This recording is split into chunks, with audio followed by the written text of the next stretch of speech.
안녕하세요. 시골 책방입니다. 인터넷 서점을 구경하다가 어떤 에세이집의 표지를 우연히 보게 되었는데요. 제목이 젊은 ADHD의 슬픔이었습니다.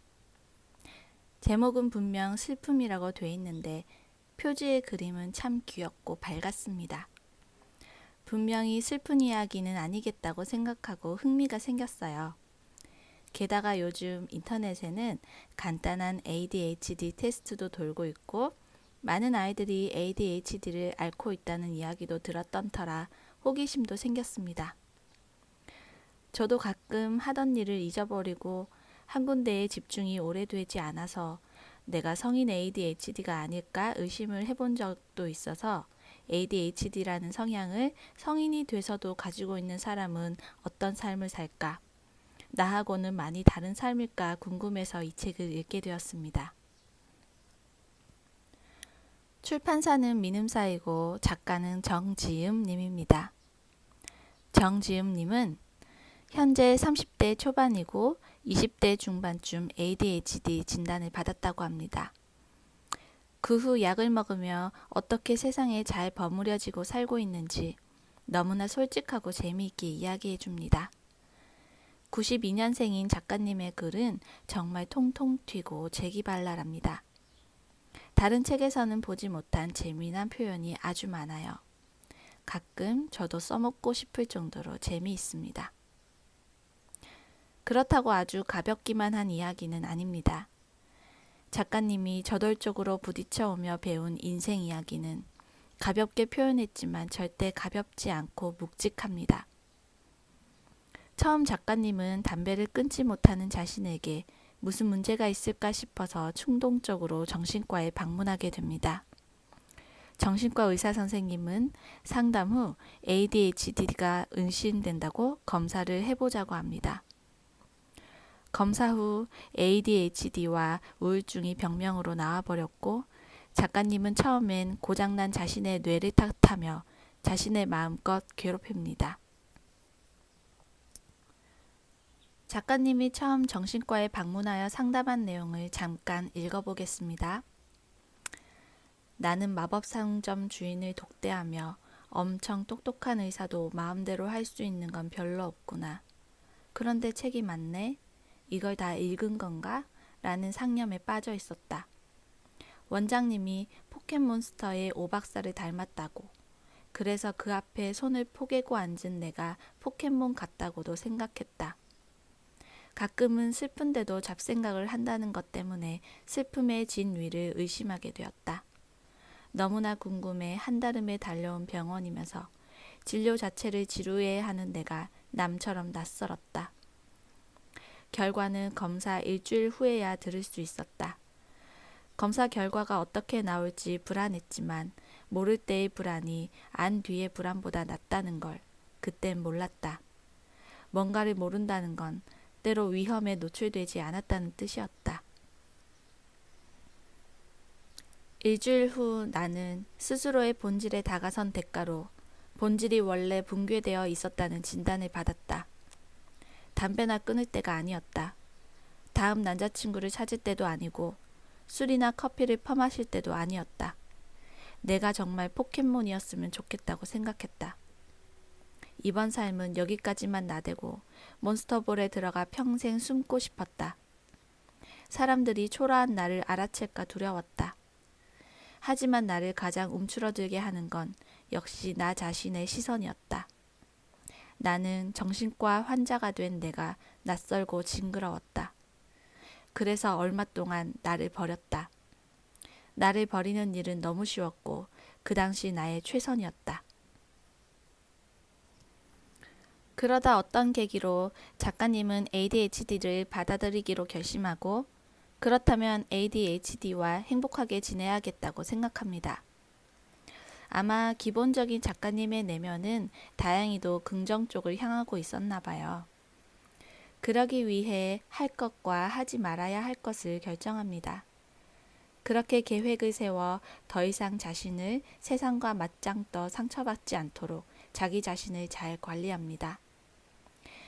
예를 들어 집을 깨끗하게 관리하는 본인만의 방법을 찾은 내용을 읽어드리겠습니다. 나는 살 얼음판 같은 청결 속에서 조심조심 살기로 했다. 일단 한번 깨끗하게 만들고 대청소가 필요 없게 신경 쓰자는 다짐이었다. 지속 가능한 청결을 위해 몇 가지 조건을 고심해 보았다. 첫째, 설레든 설레지 않든 버린다. 극단적으로 버리는 이유는 버릴까 말까 고민하는 순간 청소에 대한 집중이 깨지기 때문이었다.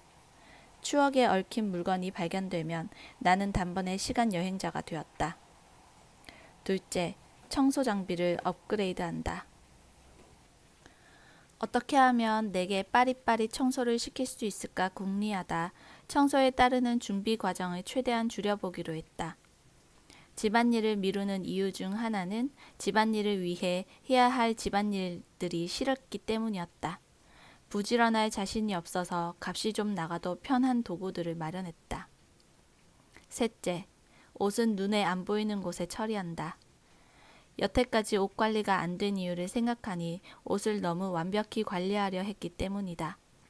칼각 의제 색깔별로 걸면 좋겠지만 그딴 일을 누가 한단 말인가. 그래서 이 점은 과감히 타협하기로 했다. 옷은 대충 둥글려서 안 보이게 처박아 두는 데까지만 수고하는 것이다. 옷은 옷장과 서랍에만 존재할 수 있다고 정해두니 집이 깨끗해 보였다. 옷장 문을 열면 더럽지만 문짝을 잘 활용하여 닫아놓으면 된다. 넷째, 냉장고 열 때마다 안 먹는 것을 하나씩 꺼낸다. 내게 지금 이 순간이 가장 젊을 때이듯 냉장고 속 음식도 지금 이 순간이 제일 덜 상했을 거라고 생각한다. 나는 그것들을 보내주어야 한다. 다섯째, 관찰 예능 촬영 중이라 생각한다.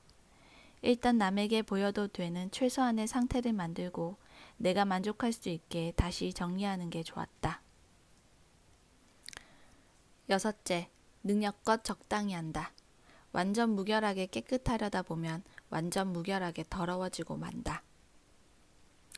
작가님이 발견한 노하우가 정말 지혜롭고 재미있죠? 이 밖에도 돈 관리하는 법, 지각하지 않는 법, 불면증을 대하는 법 등 작가님이 깨달은 방법이 많습니다. ADHD가 없는 분들에게도 적용하면 아주 유용할 정보들입니다. 그런 과정을 하나씩 읽어보면 작가님은 참 현명하신 것 같아요. 사람들은 본인을 객관적으로 제대로 알기가 어려운데 작가님은 아주 객관적으로 본인을 제대로 파악하고 본인에게 필요한 것, 필요하지 않은 것을 알아내거든요. 작가님이 본인의 상태를 알고 나서 처음엔 본인에 대한 모든 것을 부정하다, 나중엔 인정하고 ADHD인 상태로 잘 살 방법을 강구하고 마지막엔 그럼에도 불구하고 행복하게 살 수 있는 방법을 찾습니다. 아마 작가님은 현재 대체로 행복한 나날을 보내고 계실 것 같아요. 제일 인상 깊었던 단락을 읽어보겠습니다. 2020년 6월, 나는 5주 된 아기 고양이와 반려관계를 맺었다. 본가에 살 적 부모님이 집안에 들이는 동물은 술 먹고 개가 된 나 정도였기 때문에 진짜 동물 친구의 등장은 마약 같은 감격을 주었다. 고양이를 들이기로 한 이유는 생각보다 시시했다. 엄마의 허락을 받았고 연봉 협상을 앞두고 있어 금전적 여유가 생길 예정이었다. 그리고 연애와 결혼이 전제되지 않은 새 가족이 필요했다. 나는 그 두 가지에 대한 환상을 버린 상태였지만 마음이 공허하긴 했던 것 같다. 연봉 인상 폭이 얼마가 되든 그 이상을 고양이에게 쓰겠다 다짐한 후 입양 절차를 밟았다. 난생 처음 펫 택시를 타고 돌아오는 길 내 품 안의 맷돌이는 320g이었다. 고양이가 너무 작아 덜컥 불안해졌고 갑자기 스스로가 머저리처럼 느껴졌다. 동시에 기대감이 샘솟아 미칠 지경이었다. 나는 본래 미치길 두려워하면서 정상임을 인지하는 사람이지만 그땐 진실로 불안했다. 내가 단순히 흥미를 위해 고양이를 들이는 건 아닐까? 고양이가 계속 내 흥미를 끌어주지 못하면 내가 맷돌이를 짐짝처럼 여기게 되지 않을까? 맷돌이가 갑자기 죽으면 나는 어떡하지? 못난 생각들이 반죽처럼 뒤섞였고 어떤 빵으로도 구워지지 않았다. 맷돌이를 생각하면서도 실은 내 처지만 첨예하게 궁리하고 있었으니 그때까지의 나는 이타적이고 싶은 이기적인 사람에 불과했다. 사실 나는 맷돌이를 만나기 전부터 부족한 존재와 부족한 존재가 만나 행복해지는 이야기에 코를 훌쩍이곤 했다. 그중 안진뱅이와 장님 설화가 제일 감동적이었다. 캄캄한 밤, 배고픈 호랑이가 어슬렁거리는 산길. 안진뱅이는 장님에게 엎인다. 장님은 안진뱅이가 알려주는 방향대로 걷는다. 두 사람은 호랑이에게 잡아먹히지 않고 무사히 산을 빠져나온다. 언제 어느 때고 어딘가 모자란 나는 늘 나처럼 무언가 부족한 짝꿍을 찾아 헤맸다. 다행히 인간 세상엔 결핍으로 충만한 이들이 많았다. 하지만 결핍하면서도 결백한 이들은 거의 없었다. 그들과 타협하자면 나의 밤길은 더욱 혼탁해졌고 어떤 출구도 찾을 수 없었다. 만났던 것처럼 헤어지는 것만이 그나마의 출구인 듯 했다. 많은 인연을 떠나보내며 느낀 건 사람에 대한 기대를 거두어야 사람들을 사랑할 수 있다는 사실이었다. 지내보니 나의 반려 맷돌이는 결핍이나 부족 같은 개념에 묶이지 않는 초월적 존재였다. 맷돌이가 무엇인지보다는 맷돌이를 만난 후 내가 그 누구도 바라지 않게 되었다는 사실이 중요했다. 평생 환상의 파트너를 만나 환각같이 행복하길 바라왔는데 점점 비틀거릴지언정 스스로의 다리로 세상에 서고 싶다는 생각이 들기 시작했다. 부족한 나에게도 힘내서 지켜야만 하는 존재가 생겼기 때문이었다. 사실 맷돌이는 마법 고양이도 아니고 혹자의 표현대로 태어난 김에 사는 고양이다. 하지만 태어난 김에 저렇게 잘 사는 것도 축복이다. 나도 태어난 김에 살지만 죽을 병도 아닌 ADHD 때문에 많은 시간을 버리며 괴로워했다. 완벽한 욕구 충족이 안 되는 건 맷돌이도 마찬가지일 거다. 하지만 맷돌이는 내 8평 오피스텔 안에서 허용되는 것 이상으로 자유로워 보인다. 맷돌이가 캣타워에 앉아 창밖을 바라보는 옆모습은 일견 경건하기까지 하다. 투명한 유리창 너머 별의별 인간 군상을 보며 맷돌이는 무슨 생각을 할까 궁금해진다. 출근길에 헐레벌떡 뛰쳐나간 내가 조그만 점이 되어 나타나길 기다리긴 할까? 난 밖에서 언제나 우리 집 창문을 헤아리며 맷돌이가 조그만 점으로 비치길 기다리는데 말이다.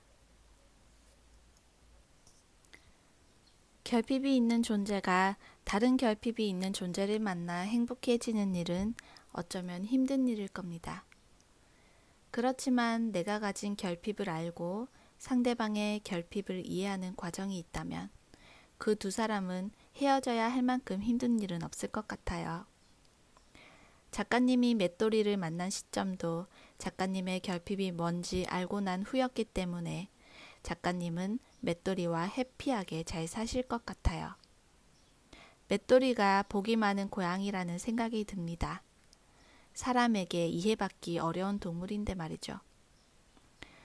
작가님의 글은 다른 데로 새는 것 같기도 하면서 실생활과 밀접해서 공감이 되고 웃게 되는 부분이 많습니다. 책을 다 읽어보시면 아마 작가님의 지혜를 많이 배우시게 될 겁니다. 저도 많이 배웠거든요. ADHD를 가진 사람이 이렇게 멋진 책을 낼 수 있다는 것은 어쩌면 ADHD는 고쳐야 할 병이 아니라 여러 가지 성향 중 하나의 성향이 아닐까 싶어요. 지금까지 슬프지 않은 젊은 ADHD의 슬픔, 감상문이었습니다. 들어주셔서 감사합니다. 좋은 하루 되세요.